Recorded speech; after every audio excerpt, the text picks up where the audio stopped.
Do you feel that whoever is behind creating AI software or hardware, does it have to replace things that are necessary to be replaced, such as like arts and film? Like, we don't really need to replace those things, or it feels like AI should be somewhere only where things that where we lack in, or the things that we really need assistance with and help with. We're seeing this emerging trend of people that don't want to work, don't feel that they're equipped to perform certain tasks and are unwilling to learn the skills necessary to do so. At the same time, I feel like when AI takes over and gets to those points where it's doing those jobs that you don't want to do, people are going to start running back and asking for those jobs back, right? They're like, oh, well, AI took my job, and well, you didn't want to work back then.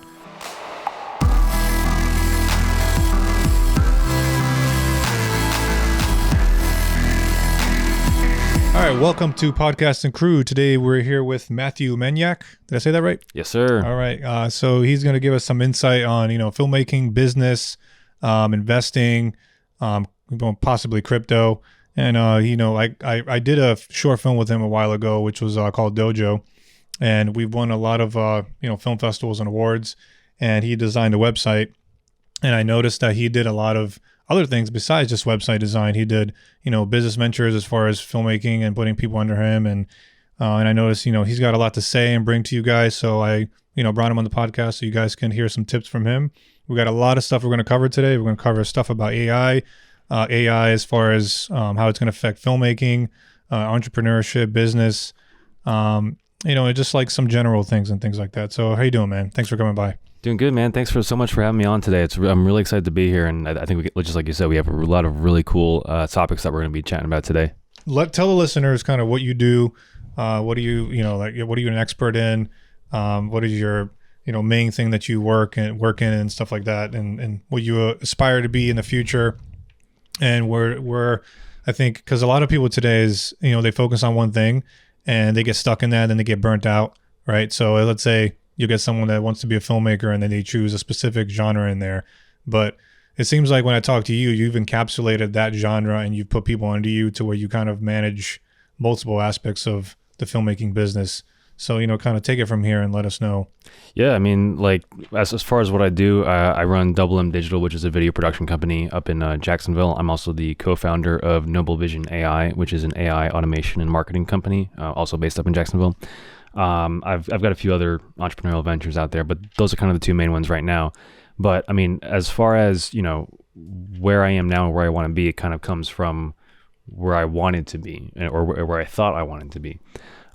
So, I mean, if we go way back to, when I was a kid, 2012 was when I first picked up the camera, wanted to go into film and TV, doing the whole studio thing, Warner Brothers, Paramount, all that stuff. That was kind of the end goal at that time. Mm-hmm. So everything that I did was in pursuit of that goal. And around 2019, 2020 was when I was looking to make that jump and move out to either LA or Atlanta. I hadn't quite made, the decision yet as far as which one that was going to be. But as we all know, 2019, 2020, mm-hmm. the world went down. Yeah. And Hollywood just kind of took a nosedive. And for me, that was financially, movies were taking a hit. The traditional model that we had seen for, as long as we've probably been alive, took a major hit. Mm-hmm. So it was just a massive industry pivot. And, back then there were the conversations of, is Hollywood ever going to come back? Mm-hmm. Right. Which, thankfully it has. But during that time, I had to ask myself, right, is this really what I wanted to potentially dive even deeper into a market that looked like it had no future at that time? Mm-hmm. So I was like, I can either do that. I can pivot with these skill sets that I have from the film and TV space, producing, directing, screenwriting, all the things that are tied into business management, project development, mm-hmm. Video production as a whole, editing, and commercialize it, kind of shift from the narrative from the studio sort of arena circuit into the commercial space. Or option C, which I didn't really see as an option, was give up and find a completely new line of work. Pivoting is like the important thing. Why would you want to just stop what you're doing completely? Because it's almost like every market from back then when things have changed, right? Everyone pivoted. They didn't completely stop what they're doing. They had to kind of change. Yeah. Like you take car manufacturers, for example. I'm sure those guys don't want to do electric vehicles, but they're like, I don't want to do it anymore. I'm done with this type of business. but they pivoted and started having to exponentially grow the EV market and go from there. So I guess you always got to change, even if you're not happy with it. Yeah, no, it was kind of one of those ride or die kind of things, right? I promised myself that like when I started off in this journey of filmmaking and entrepreneurship, I promised myself that come hell or high water, I was going to stick with it no matter what. And so that was part of, the reasoning for me sticking with it. And so that led to, forming Double M Digital, really kind of delving into more of the business model as far as, video production goes. Because, in our industry, I find that there's a lot of videographers, but there's not a lot of video business owners. Yes. That's why I kind of reached out to you mainly, was because that's the way I feel that there's less videographer businesses. It's more like they're just a one-off specialty thing where they are looking for people to hire them versus them taking charge and finding people and then leveraging them. And then, that brings me to our next question is like, what kind of insider tips can you give people if they're looking that route to maybe move their business to the next level, as far as, let's say a guy his specialty is videographer, cinematographer, or lighting or grip. What tips can you give them to basically move into the ecosystem that you're in, as far as having people work under them? Yeah, so I think one of the biggest things that's helped me is kind of knowing a little bit of everything, right? So they say, was it the jack of all trades, master of none? Yeah. I prefer the term jack of all trades, master of several. Right. Okay. Yeah. So I like that. But to that extent, right, is it's like, am I going to be, better than someone that solely does real estate videography? I'm like, I mean, in some cases, maybe not. In some cases, maybe. It's just a matter of how you spin your strengths into a given situation. So example, I never niche down. Everyone always says niche down, niche down, niche down, pick a niche. I found more fortune, more luck, more, development, not doing that, and more business opportunities have come out of that, in the sense of, from an investment side. I'm kind of delving into now the real estate investment space. Crypto, one of my clients on the video side works very deeply in crypto. Now I'm kind of delving more into crypto investments as another form of growing my wealth, right? So it's these this aspect of not niching down has helped me to take advantage of other not as immediate business opportunities down the road. But kind of circling back to your question, it's when all that you've known and all that you've done is, say, cinematography or gaffing or anything like that, right? Then that's all that you know. And in most cases, you don't know what goes into making the business decision to hire, say, someone that's a cinematographer or a gaffer or whatever. So I would say the first thing would be to educate yourself on, who is the decision maker behind hiring you in the first place as a cinematographer. Understand their needs, because then you can better position yourself instead of saying, I'm a cinematographer. You can say, hey, I've seen that in the past. You like this dark, gritty look that is reminiscent of Christopher Nolan films, like the Dark Knight trilogy. Okay, I can do XYZ in half the time that you're going to find that most other cinematographers are going to be able to do it, right? Or some other value proposition that speaks the producer's language, or in the case of commercial, the business owner's language, to then be able to position yourself better than your competition. That's a very good point to put it. Yeah, it's the value proposition. 100%. I agree. Because then you're just not, most of the time you're blending in with everyone, so you have to kind of stand out in a way, and that kind of teaching people to say it or present it to someone who's hiring you in such a fashion that gets them interested in you is the most important thing, right? Yeah, don't sell, add value. Yeah, exactly. What about I know I understand that part, but when it comes to pricing your work, right? Doesn't that affect also? I mean, it can. It can, right? It can. The thing that held me back was being afraid to ask for more. Right. When I was starting out, I'm still doing about the same amount of work, but my revenues have 10, 20x from the time that I started. And a lot of what I struggled with was when I started, I was like, I want to be the nice guy. I want to give discounts. I want to do X, Y, Z, and work a whole lot more. Yeah. A whole lot of accounts, a little bit of money. I was working I mean, I was working about the same amount of hours, but again, the revenues weren't there. Yeah. And so I would see all these other guys that were doing these, you know, at that time they were doing $5,000, $6,000, $7,000, $8,000 gigs, and I was like, how are you doing that? Yeah. And then it was just a matter of, okay, identifying the clients that are, one, going to see the value in your work, two, that you can be able to really track almost like an ROI, basically, of your work, and then three, being able to speak the language of that industry. Gotcha. I hear you. Something about, you mentioned something about AI that you do. Yep. Can you explain a little bit about that, please? So Noble Vision AI, again, it's an AI automation and marketing company based up in Jacksonville. And essentially what we do is we help small business owners to optimize their end-to-end customer journey using AI technology. And so part of how we do that is we have a proprietary framework that we can leverage to create ad copy, sales copy, scripts, everything that's, you know, written that will speak directly to a customer avatar set. So example, if you're in, if you're in real estate and you're selling or helping, your primary target audience is military, right? The way that you're going to speak to a military client that's doing a move is going to be a lot different than how you're probably going to speak to, a non-military family that's a first-time home buyer, right? So just using that as an example, right? And so what this can do is it almost, it eliminates the need for a copywriter, right? In that sense, to be able to leverage this AI technology, accelerate that time to completion, and get that content that's going to speak more directly to the people that you're trying to work with as a business owner. And then we can leverage that across, social media, web copy, ads, things like that. All right, man. So that brings me to my next question is, like, what was your biggest lesson, up until now? Like the journey that you've gone through and the biggest lesson that you learned to the point that you are now. I'm sure there will always be lessons to be learned going forward, but up until this point, if you want to share with the audience. Yeah, no, I mean, there's a lot of lessons out there. I think one is know where you want to end up. Like, get crystal clear on where you want to be. Because if you know the destination and what that looks like, what that feels like for you, then it makes it a lot easier to get there. So example would be if you are, what kind of house do you want to own? What kind of car do you want to own? What's the monthly payment on that car? What's the insurance on that car? What's the insurance on that house? Are you married? Do you have kids? How much does that cost? So from a financial side, get all of that listed out, find that breakdown, find that number.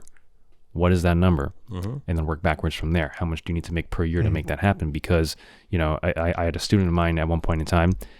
She was like, yeah, I want to live the red carpet, the private jet lifestyle, 3 different countries every week kind of thing. And I was like, okay, how much money a year do you think that's going to cost you? And she's like, $3 million. And I was like, okay, I want you to go out. I want you to make a spreadsheet, a budget list of everything that you want in life. Put it in a spreadsheet, come back to me in a week. 4 days later, she texts me. She's like, I did my homework. And I was like, okay. And what happened? And she's like, $325,000 a year. $325 a year she came up with. She was wrong. Okay, she was wrong. By a whole lot. Yeah. That was just the first trip. We took the $350. Yeah. So I was like, how's that feel? Yeah. And she's like, better, much more achievable. And then I was like, it's still gonna be a lot of work. Yeah. Don't get me wrong, but it's much more achievable than $3 million, right? From where she was at that time. Now, I mean, as far as where she's at now, I don't know. But the concept is there. So like for me, I need to make $16 million, and then life is replay value. I prestige for our Call of Duty fans out there. But yeah, so there's that, because then you can then go back and ask yourself the question whenever an opportunity comes across your desk, whatever that is. Ask yourself, is it going to help reach my goal? Yep. Is this going to help me get there? And if the answer is yes, find a way to take it on. If the answer is no, then pass. Yeah. But then, because some stuff will really, really slow you down, even if you're getting something out of it. Yep.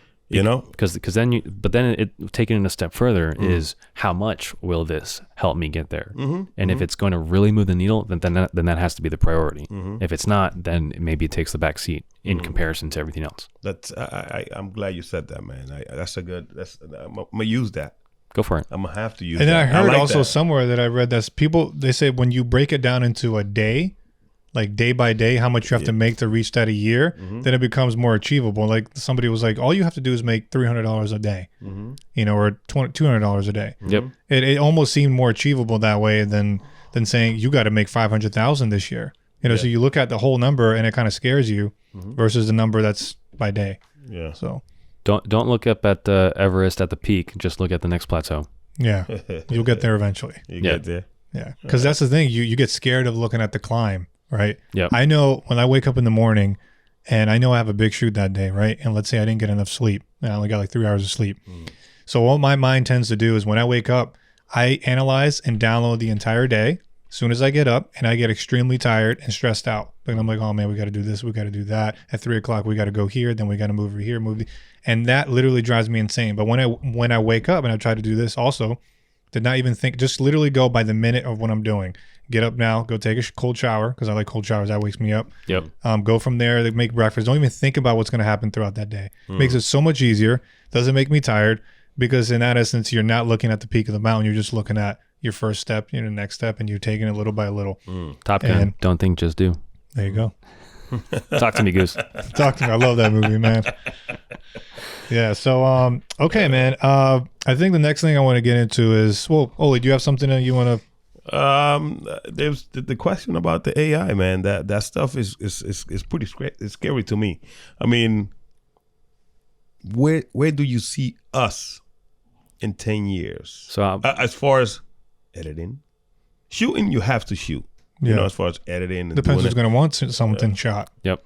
But if they don't want something shot, So Yeah. So I'm gonna flip the question back on you. Is what are you scared about?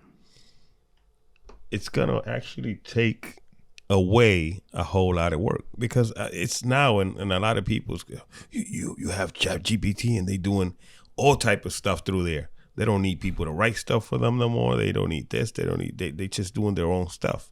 You know, I got a friend that he's an expert in writing. What is it called? Prompts? What prompt engineer. The prompting. He's an expert, but he don't know anything about any. He just got it. Yeah, you have to really know how to, like, if you're a good prompter, and that might be your next pivot point, like he was originally saying in filmmaking, right?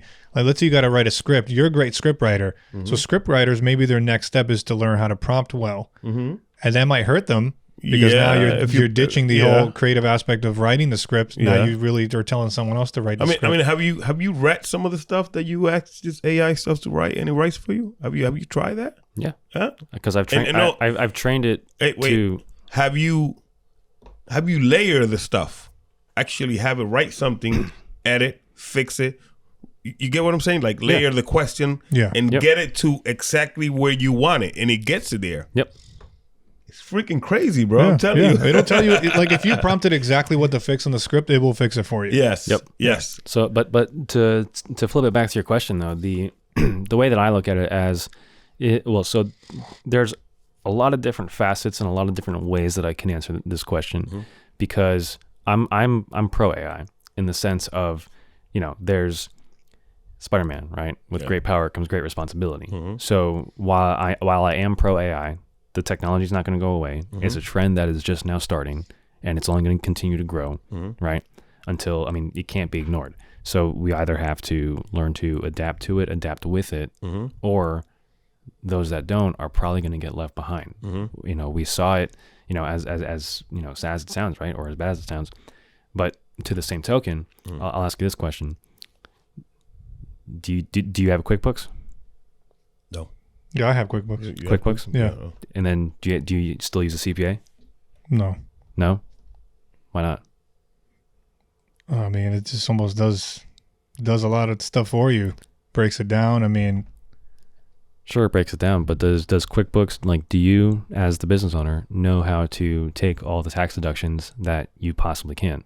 no, not efficiently or fast enough. So would a CPA probably be a better option for you then? I mean, yeah, if that's what he does all the time, yeah.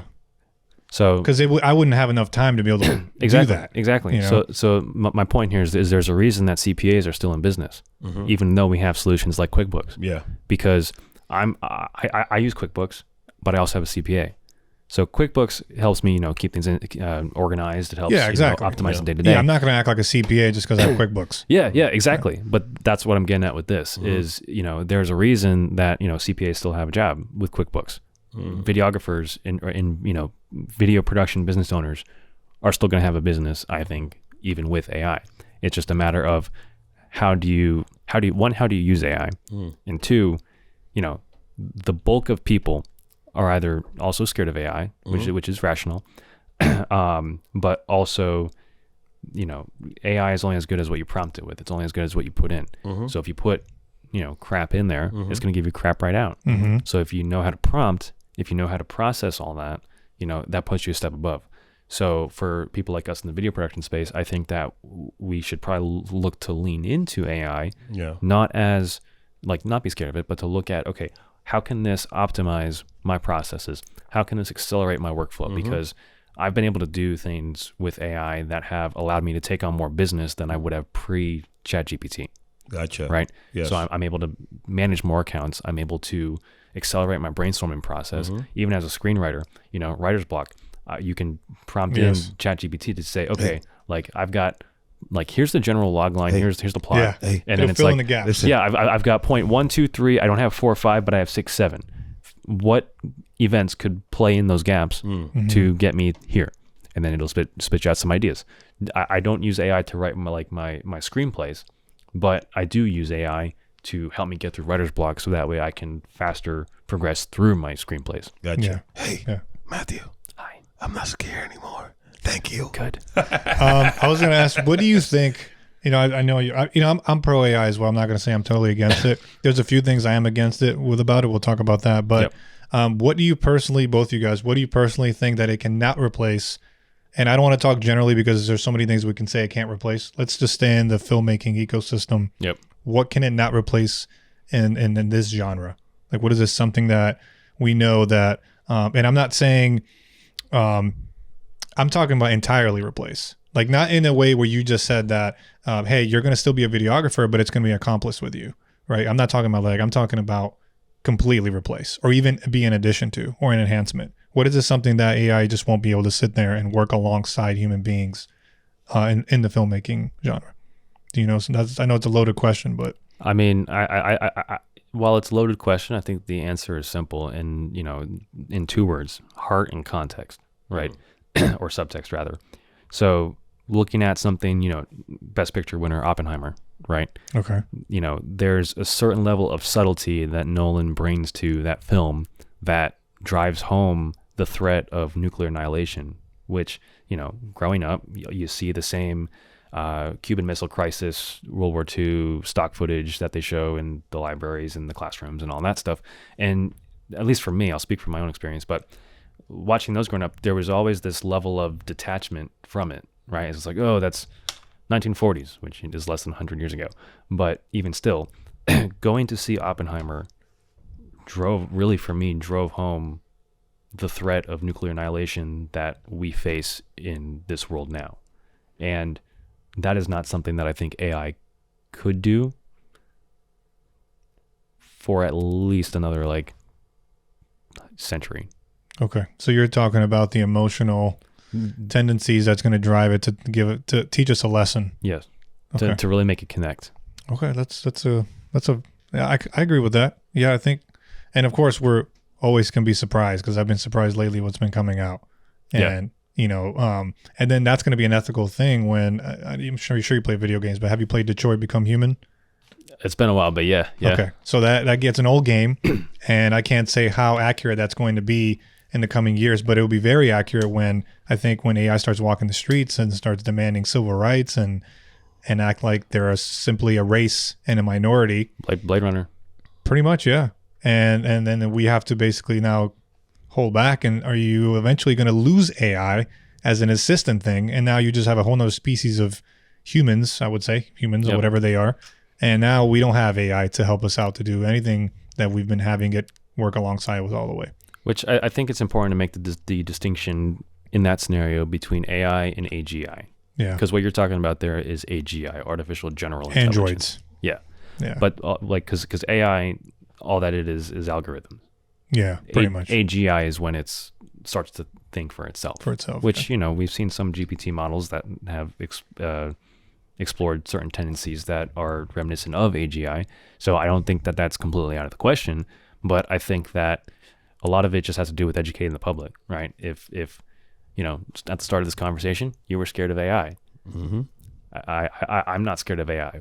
I am. I don't want to say scared, but I have a more nuanced approach towards AGI. Mm-hmm. AGI is what I'm more watching out for and careful and cautious of. Which is something that'll think for itself. Correct. It can build more of itself. Build exactly. I get that. Do you think that if that comes about, right? Do you think both of those things are going to be I don't want to use the word singularity, but do you think both of those things will be under the same umbrella as far as communicating and working together? Do you think if AI is still around and AGI comes about, do you think they will work together, or will it be a separate thing where they won't really be affected by each other? Because let's say you have AGI come around and it speaks to AI and says you can do the same thing that we've achieved, right? So AI becomes AGI itself. So how do you keep AI and then the one that becomes AGI basically just stay on that platform? You know what I'm saying? So yeah. No, I mean, I think that at that point it goes back to the whole algorithms kind of approach to it, right? It's like if GPT 7000 comes back and talks to GPT 3, I don't think GPT 3 is going to be able to compute consciousness within its algorithm. But you think it will still stay around? Because if they keep upgrading, you don't see iPhone 1 around anymore. Yeah. You know? I mean, unless it sells at auction. I mean, you think about it, like none of us are going back to flip phones because we want that, because we feel like, hey, the smartphone can't do something that the flip phone can. So my thing is, I don't know if the original AI is going to stick around, and we may have to be forced just to stick with the super intelligent one. Yeah, no, I think, looking at the history of just commercialism in general, right? I think that's an accurate approach to it and a solid, forecast. But at the same time too, I think it's just a matter of, again, education, information, and making sure that everyone, knows and understands at the very least what is coming and how it is coming about. Because when we know better, we do better, right? But at the same time, it is something that we all need to be watching very carefully. But we also need to understand that it's a trend, and I feel like in that sense, Pandora's box has already kind of been opened. But now it's like, okay, now we just got to track everything that's coming out of it. Yeah. Which can be tedious. But I think if we just monitor it, we kind of keep our eye on it and know what we're working with and know what we're dealing with, I think it's going to better outfit us in the long run. Agreed. Well, I was going to ask about OpenAI Sora, right? So we saw what it can do. Yep. We saw all the things that so far. I mean, I know it's in beta and all that. We don't know exactly how they might have prompted it 1,000 times, and then they got the best look, and then they just share that one. So I kind of compare it to stock footage in a way, right? I mean, how is it really going to compare to, like, let's say you have a scene set up and you have lighting and all that. Is it really going to replicate those people? You still have to go out there and shoot. So how is that going to play in a part as far as, do you think just stock footage is going to go out the door and then we still have to kind of supplement shots and add those in based off what we shot already? Because there was an article that I don't know if I put in here, but I actually saw it somewhere. Tyler Perry was getting ready to make a $800 million studio.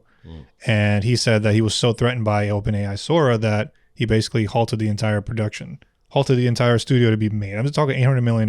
Really? So if he's willing to do that, he must know something that he feels that, hey, a production studio isn't going to be used anymore. Like, how does he see it that way? Because I don't see it that way. I see it, okay, it's a supplement to what we can do. But like, what characters are we going to be creating there that are not going to look like the real people that we're going to be filming on set? Right. So is it something that we just become okay with it, where it's like, no, we got new characters now. It's whatever it generates. That's the characters we go with, and we're not going to hire anybody else. So we're almost like just accepting it in a way where this is the new way of filmmaking, even though it's not better, it's not consistent. And it's almost turned into like a video game. So I guess my question is, what do you think his fear is? Like, do you feel that it's something that maybe some people don't know? So, I mean, I would say liken this to Uber versus the taxi, right? we're seeing a decentralization of, this technology, right? That is, or in even in the industry, right? In film, right? We're seeing a decentralization, a democratization of the capabilities that were once only held by studios. So the little guys like us going up against the Tyler Perry, so to speak, there's a different wavelength, right? So I can understand why Tyler Perry sees it as a threat to an $800 million studio, right? So at that point, maybe it doesn't make sense because this is going to eliminate the need for it, right? Or at the very least, cut back on the need for what that expansion was going to be. So again, and we also got to take into consideration that, media only reports a certain amount of the story. So while he may be pulling back on an $800 million studio, maybe he might still build a $200 million studio, but divert that $600 million into research and development, into AI technologies on how to more optimize the stories and the production processes that are coming out of it, right? So it's like, why would you spend $800 million in infrastructure when you really are only going to need, say, $200 million, and you can divert that $600 million to maybe it's paying the current staff better because they're going to be able to produce more or higher volume or higher quality than they were before. That was a perfect answer, actually. Yeah, because they're not going to be reporting if he's not halting the entire thing. Maybe he's just halting maybe just the budget, the amount that he's going to spend on it. Yeah. So and it takes it back to us, right? So where the studios might be scared in some ways based on their current financial outlay or fiscal projections or whatever, we are now able to leverage that technology, or shortly, for GPT-5 or 6 or whatever it is. We're going to be able to leverage that technology in our projects. And while like you said, the consistency isn't quite there yet, I think that there was a tweet or something that I read from Alex Hormozy at one point in time, and he said something to the extent of, in the future, it's going to be like you go to the grocery store and you buy grass-fed beef versus whatever else. Right. You're going to have, say, AI grown and human grown, right? And there's going to be, and I firmly believe that there's going to be two markets. Yeah, absolutely. Because there's a market for that right now. There's a market for wanting natural things, and people are going to, right? I mean, I feel like people are going to want they're going to want a human business. Yep. So, and more interaction with humans. I'm going to go to the store where I see a human checking me out, not a robot checking me out. Yeah, that's what's going on. That's going on right now with the electric cars and the motors. Some people just don't want to. They're not letting it go. Listen, we don't want to go I've driven electric. an electric car. I've driven an electric car. Yeah. Never again. Never again. You don't like it. You like that engine. You like that, right? You like that muscle. It looks nice. It looks nice, and it feels great. Yeah. But what I don't like is when I have to go to a shoot in the middle of nowhere. That's an hour outside the city, and they have one charger, and that one charger takes 11 hours to charge the car. Yeah. And I have to be back at the airport next day. Yeah. It's not practical. Yeah, it's not. But that's just for now. It is for now. I mean, until you start getting the electric cars, they're gonna get solar panels on the roof. Yeah. And it's just going to charge as you drive, and it'll never run out.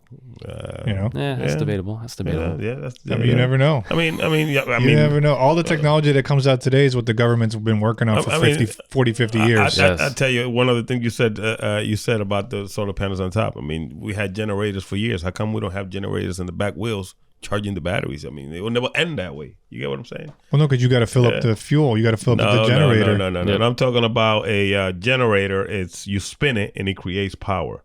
That's an alternator. Sorry about that. Yeah. You can do that, and we don't do it. But it still needs to be supplied with some sort of power. No, the power comes from the spinning of the tires. You just recycle that spin into it's simple. It's there. It's like the guy who made it's been here forever. It's like the guy who made the car off of water. The running water, and then mysteriously disappeared. That right there is debatable because I haven't seen the. Yeah, we're not talking about that right now. We're not talking about that. I don't want to talk about that, bro. Let that go. Anyways, it was just an idea. I was reading about before COVID. You was in a project. You was indie film that you did that went out to. Can you please? Yeah. So was it Deathless or After the Fall? I don't know.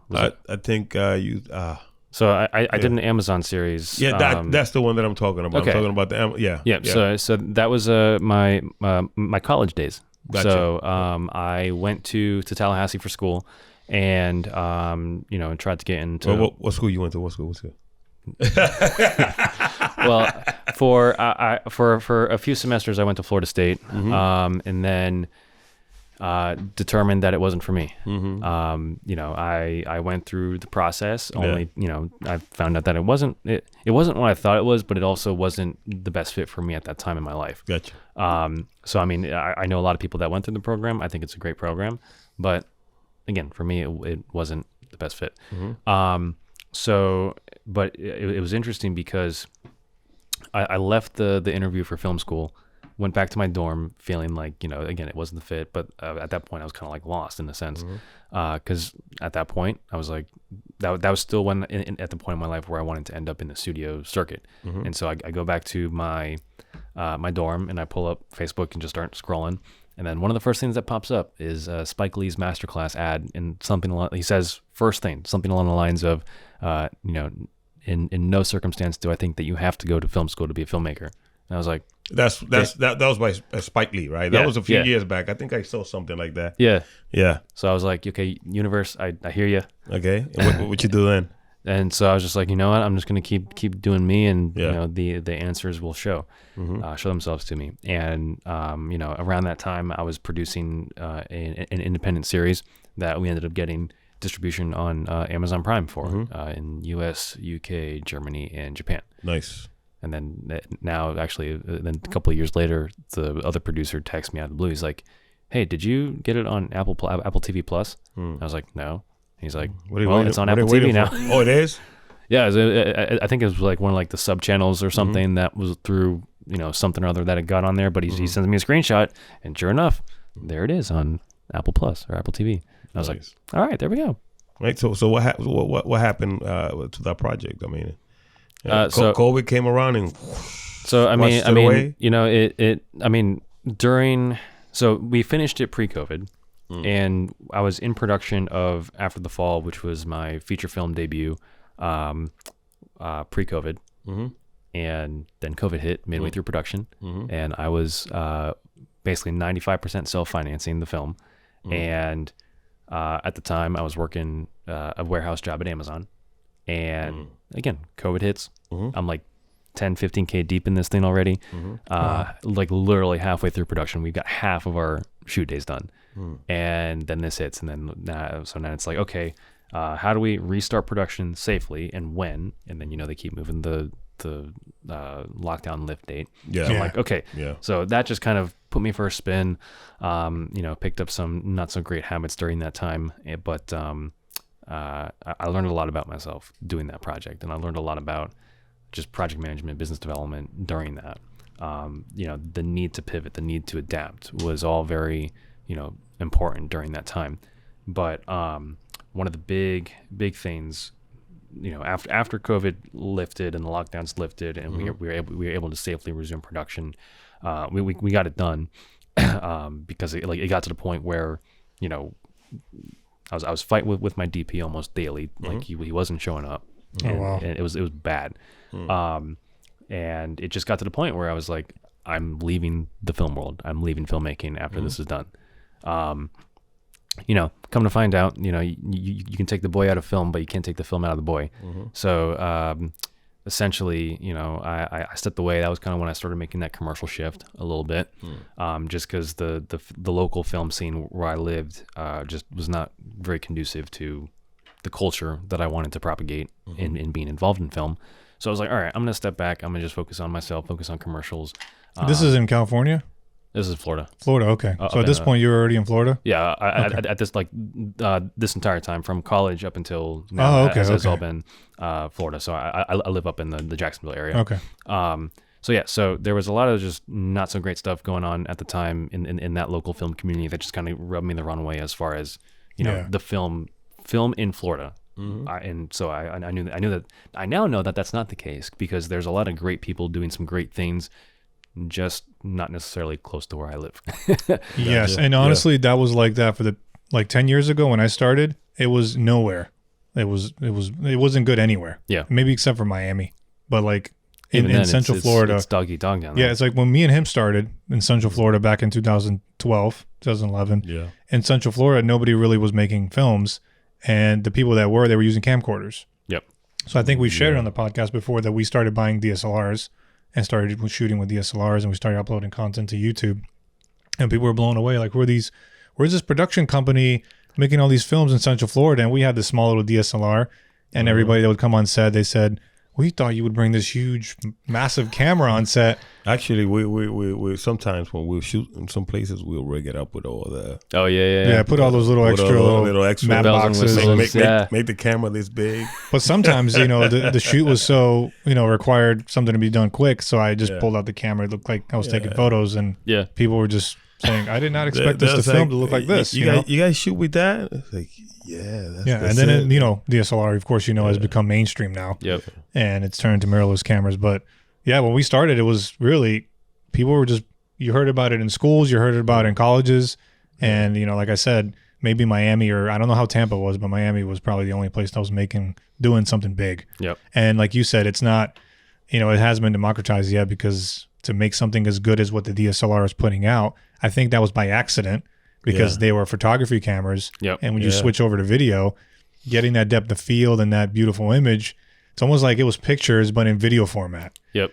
And that was not intentional. So people started to realize, wow, this is these films look like $50,000-$60,000 cameras. Yeah. So they people do. started They do. buying them, and then the camera markets or the manufacturers started paying attention to that, and then they converted them Yep. to video cameras. So I mean, it was amazing when we started doing that stuff, because, bro, the amount of people that used to show up and stay there with us for 8 hours, 12 hours, just waiting for them 200 people sometimes. a lot of people, no budget, no budget, no money. just from the look of the film, right? We got some pizza. Oh my gosh, yeah, freaking pizza. I would get tired all the time. I want to circle back to AI a little bit. I know we covered a lot about that, but I think it was like the ethical question about saying that, okay, we have it's a pro to whatever you're doing. It's an enhancement, right? And it's an enhancement to everything that we do. Do you feel that whoever is behind creating AI software or hardware, that is it really necessary to have it be a replacement? Does it have to replace things that are necessary to be replaced, such as like arts and film? Like, we don't really need to replace those things, right? I mean, they're good that the way that they are, but is it something about that maybe it's the corporate greed, or like, why is it in the filmmaking world? Why is it in the story writing world, where it feels like AI should be somewhere only where things that where we lack in, or the things that we really need assistance with and help with? Why does it have to kind of encapsulate all markets of what we're in? Yeah, so I think that's a really good question, actually. So my approach to that would be that, and this is kind of where we tie a little bit into trends in society, is we're seeing this emerging trend of people that don't want to work. We're seeing an emerging trend of people that, they either don't like to work, they don't want to work, they, don't feel that they're equipped to perform certain tasks and are unwilling to learn the skills necessary to do so. So, I'm a capitalist. So I believe that it's there because there's a need, or a future proposed need, to automate tasks that people aren't going to want to do, or aren't going to want to work to learn how to do. But to the same point to what you're talking about as far as like film, and from what I know of the industry, I know that it's filled with a lot of passionate people that want to tell great stories. Yeah. And I think that it can be used as a tool. I mean, it takes us back to the whole, human-made versus AI-made markets, the diversification of that market. But yeah, I think that a lot of it from the commercial side, the capitalist side, is the trend of people not wanting to work, and there needs to be some sort of solution in order to keep costs down, to keep the economy floating. And I think that that's part of, the economic application of in the market, integration of AI. I think that that's probably, if not the driving force, I think that's probably they'll never say that it's that, but I think it's probably something along those lines. And it's funny you say that because my theory has always been, I actually tell my girlfriend a lot of this, is that all the people that are not wanting to work, like you said, there's been not many people working, and companies are kind of there's a shortage of workers. And at the same time, I feel like when AI takes over and gets to those points where it's doing those jobs that you don't want to do, people are going to start running back and asking for those jobs back, right? They're like, oh, well, AI took my job, and well, you didn't want to work back then. Yep. So they gave it to someone who gave it to something that was able to work. That was able to work, and now you're crying about it. So, yeah, I mean, it just kind of like complements what you just said in that way, right? And that's where I think we need to look at using AI as a skill, not as a threat, not as a just simply a tool or a program. It's like Photoshop. It's well, like let me Premiere. tell you what I saw a video of a robot doing inventory in a supermarket. I'm totally against that for some reason. I mean, it just I don't know if you ever been to Walmart at night. Yeah. 16 registers and they all close. Yep.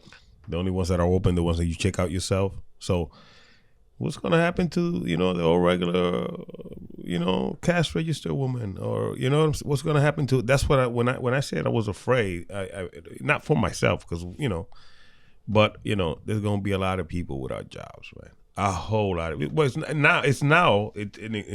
affecting big time the work industry. People are just not. They don't need them no more. Because not everyone's going to be entrepreneurs like me and you. Yeah. They're not going to be creative artists. That people just want to do labor work. Yeah, a lot of the population is going to be like, well, I don't want to pivot out of what I'm doing. Mm-hmm. What if I can't run a computer? What if I can't do this A, B, C, D? Right? Some are going to be like, I'm not just intelligent enough to be able to handle that. Yeah. And I think that's where he's saying a lot of people will be scrambling, and there'll be a lot of problems with that, I believe. And that's why I think, I don't want to get too political, but the governments will implement UBIs and things like that, where people will just be paid to sit around, and you have AI working, and there's a universal based income because of that, right? You've heard about the universal based income, right? Yep. You never heard about that? So basically, you want to explain it to them? So I mean, basically the concept is everyone makes the same amount, and the government pays for it. That's not good. Yeah, I was gonna say, see how long that lasts. Yeah, so everyone gets like a basic income. It's just you get this check every month, and you don't work. That's well, okay. Cuba. It's like welfare. Yeah, no, Cuba, that's like yeah. Cuba. Yeah, it's like Cuba, and then what? You can't grow. You can't. You got to be what they tell you to be. Yep. This is how much you get, and then no, that's not. Oh yeah, no, that's not happening. See how long that lasts. I'm not down with that. I want to read this comment that I read yesterday when I was actually when I was reading the Tyler Perry article. This person left a really good comment. I'm just going to read it. Yeah. That I thought was pretty interesting. So it says here, while agreeable that AI can be used to enhance existing jobs, it is currently being used to replace them. Hundreds of artists, writers, illustrators, professional creatives have had their jobs lost due to the introduction of AI machine learning technologies. With home video, if it was still humans creating from their own effort and other humans buying and enjoying them.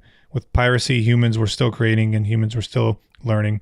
Machine learning AI is not a new avenue for communication, a new way for human-to-human entertainment. It is an avenue for human-to-human replacement. It is a method by which creatives are replaced, removed, and ignored of their status and skills in favor of these in power, in favor of these involved with the tech sphere, who can program and code. Hold on, let me see. I lost it. Code, art, writing, and video for themselves. Mm-hmm. Towards the bottom. That was it right here? Mm-hmm. Yeah. Yeah, machine learning AI gets a bad rap because it is immediately bringing harm to careers and livelihoods. So basically, this person left a comment, and I was already thinking it to bring it up, was that ultimately businesses, their effort is to how to keep speeding things up. And I did also have something in here that I wanted to talk about. That was, we take, for example, like everything is like quick, fast. How fast can we get this done, right? Production, this and that. I mean, we tend to lose the pacing, and we don't want to enjoy things in a certain way. And how do you feel about short form videos, right? Because like, it's almost like videos and has gotten to like, hey, if you can't tell me this thing in 15 seconds, I'm not interested. Mm-hmm. Yeah, no. So it's funny you say that, because when I first was making the transition to commercial, I hated short format vertical frames. I hated it could not stand it, because everything that I'd been taught up to that point was film, widescreen, Right. IMAX, all that stuff. But then I was like, I can either fight this and or just, you know, just literally it's the exact same camera setup. I just crop out the middle, right? Right. And then offer this as a service. Accounts, like signups, immediate. I was just like, okay, I can put my ego aside, my artist ego aside, and just start doing this because it's allowed me to live a great life as far as the finances go. But to this gentleman's point, as far as the comment that you mentioned, I am a proponent of AI, again, as a tool, as a skill to learn. Part of the reason, and I'm going to get a lot of flack for this from my fellow filmmakers, is you can either learn new tools or allow yourself to be replaced. And as scary and hard and rough, and, you know, again, the flack is coming. I know it. I see it. Oh yeah, 100%. You're going to have the creators who still do linear editing. Yeah. You know, and they're not going to sub, or people like tapes or analog. Yep. I mean, it's all that though, because it's like, you know, the technology is evolving. We you know, you either are cutting tapes or cutting in Premiere or Final Cut or DaVinci, right? This is just the next evolution of that technology. And if you learn the skills, if you learn the softwares, the programs that are out there, it's going to make you more valuable in the market. Yeah. And while, you know, again, you're either going to learn skills, you're either going to educate yourself, you're either going to like do all these things to make yourself more valuable in the marketplace. Again, I'm a capitalist, so that this is where a lot of that perspective comes from. I know a lot of people aren't going to necessarily agree with that, but they don't have to. I'm okay with that. Of course, yeah. Yeah. I mean, that's why you have diversities and things like that. Exactly. But to that same point, though, right? Is it's like you either can learn these skills, improve yourself, become more valuable in the marketplace, demand higher rates. But if you're doing it the same way that you've been doing it, and there's no marketplace for it. Exactly. It's supply, demand. Where do you want to position yourself? I don't want to talk about the iPhone, but that kind of like goes to the question of the iPhone again, like we talked about last time, is like, what if everyone just starts using an iPhone? Are we really going to give in? Are we going to give into that? Where everyone's just like, well, all my clients are looking for someone to shoot it with an iPhone. We don't need all the big cameras. If you look around, there's a lot of people doing work. Like we're gonna have this kid later. Our next coming later. And we're gonna talk about that, because when you're doing, you know, the club scene and little stuff like that, I mean, if you're carrying that, you crazy. Yeah. If you're coming out with a DSLR heavy as hell trying to shoot something like that all you got to do is B-roll people jumping around in a club, you crazy. I'm gonna take this iPhone and I'm gonna rig it up, and that's what I'm going to do this job with, bro. I mean, you won't do it like that? No. I don't have a problem with it, but here's the thing that I'm thinking about. Yeah. Where is the next pinnacle of skill go into play if everybody can do it now? Let's say, okay, you eliminated the Steadicam guy. You eliminated the script writer. You got AI who can do it. You got someone who can just hold an iPhone. It could be, super steady, and it could be like a Steadicam, right? So you're doing it, production's quick. Everything's fast. You've niched down, or you pushed everything down to a small little scale of having to be able to achieve something without having a whole crew. So where is the skill now? Where is your skills now? Is it delegating? Is it talking to people? Is it prompting? Right? Because ultimately it was hard to be a cinematographer. It was hard to be a Steadicam guy. It was hard to be a business owner. Yep. So if one person can do all those things because of technology, then what is the skill? So pretty much everything that you mentioned there is all technical, not say producing, right? Not the narrative, not the storytelling, not the, you know. Yes, there you go. Getting like from in commercial, right, or corporate videos, you know, getting the client comfortable in front of the camera and getting their message out of them when they're scared of being in front of the camera. All this stuff is not going to do that. Yeah, no, it's definitely not going to do that. Yeah, absolutely. That is a perfect answer. Yeah, it's still going to be storytelling at the end of the day. Yeah, because if you can grab emotion and get people to react to your film, if you have someone shoot your film, whoever shot Oppenheimer, if your story sucks, and how many times have we talked about this? Yeah, and then you have someone that doesn't shoot well, but they deliver a story and emotion to somebody who's so encapsulated by the story that we're they're probably definitely gonna go with that. They're probably gonna go with that. Yeah. And humans have always been, they've been gravitated to storylines. Yeah. They haven't been gravitated so much to quality because it's almost like in layers, right? Okay, if I don't like the story, what is the next thing I'm looking at? Now I'm looking at video quality. If the video quality isn't good, then what is the next layer? Maybe audio quality or acting. Hey, this whole thing sucked, but the acting was good. But the very pinnacle or the peak of the entire layer is probably storyline. Yep. That's the main thing people are looking at. So AI can write it, but AI is not going to be able to elicit it in the same way that we can. Yeah, we can. You're right about that. Because even when I'm doing short format stuff, I have ChatGPT, Claude, help me create, like, say, the list of interview questions. But I'm still going to add little bits and pieces and kind of come in with like curveball questions. You have to because sometimes it's completely out of content. Do you think AI is going to be in comedy? That'll be good, right? I mean, but no, slapstick comedy. The jokes, man, they suck, man. It can be funny. I think AI can be in comedy in a way. Again, it goes, just like you said, it comes back to the prompting, comes back to the person prompting. True. Yeah. But like a Tesla bot on stage, do you see it being funny? I mean, if you have a really dry sense of comedy, I guess it'll be a mechanical comedy. It's so robotic. Quick question, man. We were talking about AI and stuff like that, and it's almost like we cannot leave behind talking about crypto. It just goes in hand in hand. Exactly. So, talk to me about crypto, please. Well, I buy the dip, and I buy the tip, and that's it. That's what you're giving us. That's messed up. So I mean, I'm pro crypto as well.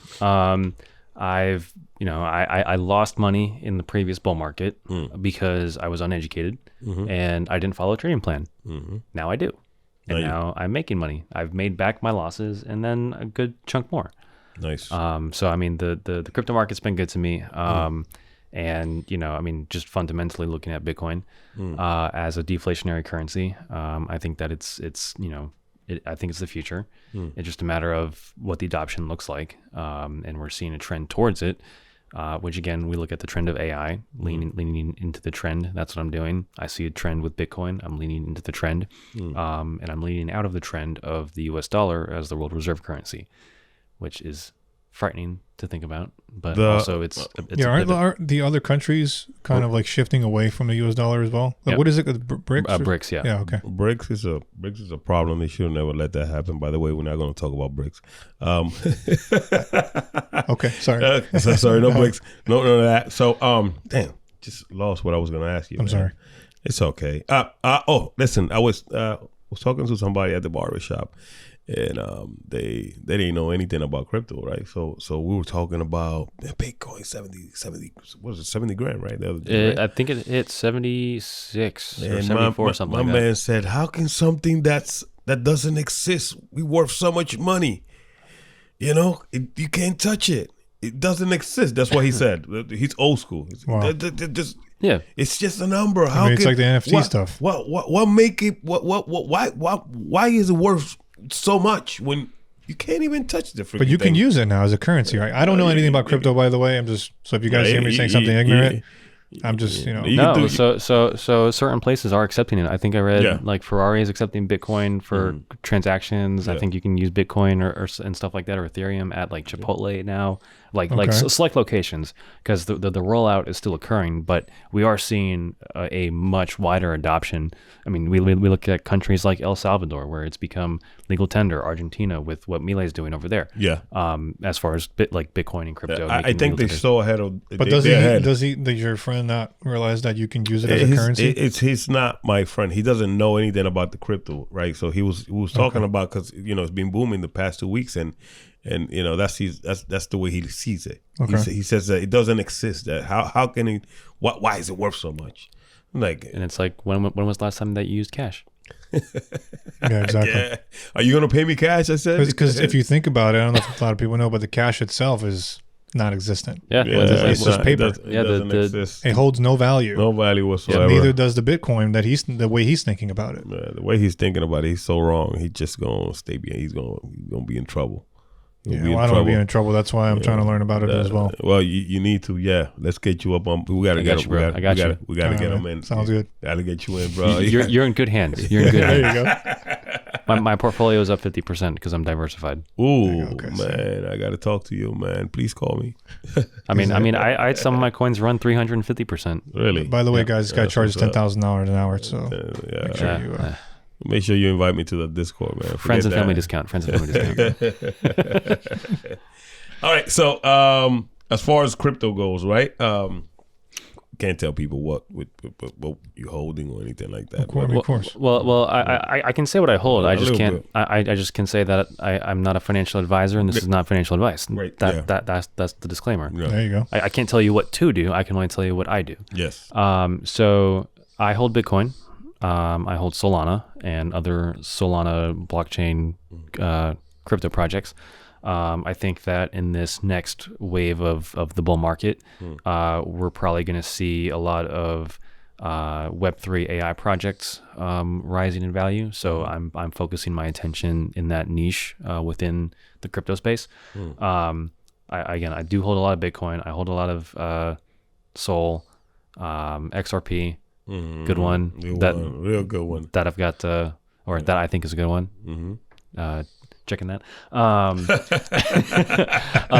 My opinions. But yeah, no. So I mean, looking at XRP and a lot of the ISO 2022 tokens, with what Swift is looking to do within the next 5 to 10 years, it makes sense to me as a longer term investment. I mean, right now, for those of you in the crypto industry, crypto space, you're seeing it as a stable coin, which it kind of is. But for right now, but I mean, we did see a nice little bump of 20% here last week. But yeah, for me, XRP is really long term. Yeah, me too. I've been holding XRP since we hodl. Yeah, since we got sued. It's like, damn, what we gonna do now? You guys are like talking in like Egyptian language. So we're gonna educate you. We're gonna do crypto 101. Okay. So hodl, it's spelled HODL. Okay. It means hold on for dear life. Really? Okay. And, Oh gosh, is that a bad thing or a good thing? I mean, if you don't sell. yeah. Hold on to dear life. Like I'm driving the Ferrari or someone driving me. Well, so hold on for dear life. And think of it this way, right? I bought Bitcoin in the previous bull market at like 60K.